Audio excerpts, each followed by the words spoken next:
మనోరమాలో అందరికీ welcome friends. ఈరోజు నేను ఉగాది పండగ రోజు ప్రతి తెలుగువారి ఇంట్లో కొత్త మామిడికాయలతో నైవేద్యంగా చేసి మామిడికాయ పులిహోర రెసిపీ చేసి చూపిస్తున్నాను.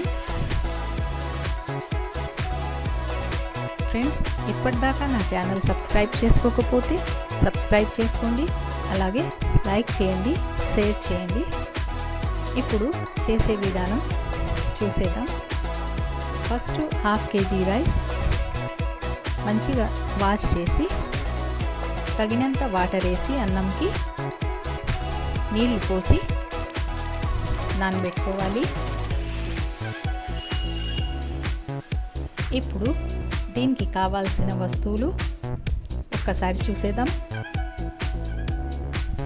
మామిడికాయలు, పచ్చిమిర్చి, కరివేపాకు, ఒట్టి మిరపకాయలు, ఇంగువ, పల్లీలు, శనగపప్పు, మినప్పాలు, మెంతులు, ఆవాలు, అలాగే నువ్వులు. ఫస్ట్ మామిడికాయ పులిహోరకి మామిడికాయ తురిమేసి పక్కకు పెట్టుకోవాలి.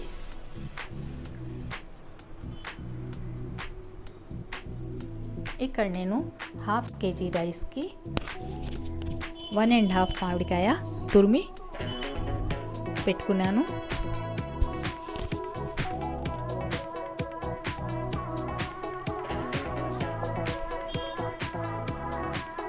మామిడికాయ తురిమిన తర్వాత స్టవ్ మీద పాన్ పెట్టుకొని ఒక 4 స్పూన్లు దాకా నువ్వులేసి చిట్పట్టలాడేదాకా వేపుకోవాలి.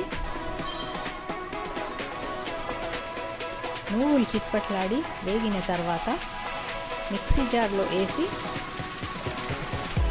వేసుకోవాలి. అలాగే ఒక 2 స్పూన్ల ఆవాలు, 1/2 స్పూన్ దాకా మెంతులు కూడా వేపుకోవాలి. లైట్గా మెంతులు, ఆవాలు లైట్గా మెంతులు కలర్ మారేదాకా వేపుకుంటే సరిపోతుంది. ఇవి కూడా మిక్సీ జార్లో నువ్వులతో పాటు వేసి 1 స్పూన్ సాల్ట్ వేసి మెత్తగా పౌడర్ చేసి పెట్టుకోవాలి. ఇప్పుడు రైస్ చేసుకోవాలి.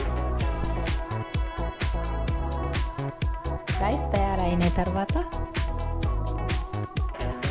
ఒక బౌల్లో వెడల్పాటి బౌల్లో వేసుకొని 1/2 దాకా రైస్ వేసుకోవాలి.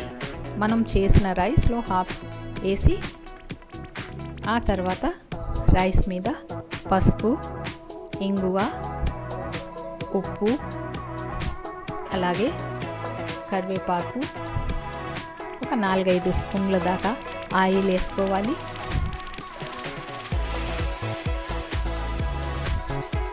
అలాగే తురిమి పెట్టుకున్న మామిడికాయ తురుము, చేసి పెట్టుకున్న నువ్వుల పొడి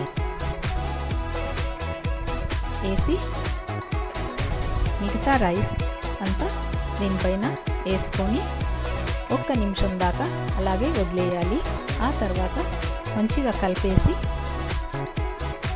తాలింపు రెడీ చేసుకోవాలి. ఇప్పుడు ఇదంతా మంచిగా కలిసిపోయింది. తాలింపు వేసుకుందాం.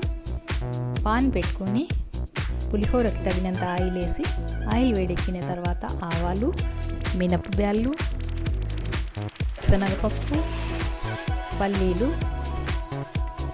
ఒట్టి మిరపకాయ ఇవన్నీ మంచిగా వేపుకోవాలి. పల్లీలు చిట్పట్లాడిన తర్వాత పచ్చిమిర్చి అలాగే కరివేపాకు వేసి మంచిగా వేపుకోవాలి. ఇవి మంచిగా వేగిపోయిన తర్వాత అన్నంలో వేసి కలిపి పెట్టుకున్న మామిడికాయ తురుము కలిపి పెట్టుకున్న రైస్లో వేసి మంచిగా కలుపుకోవాలి. ఈ మామిడికాయ పులిహోర చాలా బాగుంటుంది. ప్రతి తెలుగువారు ఉగాది పండగ రోజు చేసుకునే నైవేద్యం ఇది. చాలా రుచిగా ఉంటుంది. మీరు కూడా తప్పకుండా చేసి ట్రై చేయండి. రెడీ అయిపోయింది రైస్ పులిహోర. ఈ విధంగా బౌల్లో సర్వ్ చేసుకుంటే మామిడికాయ పులిహోర రెడీ.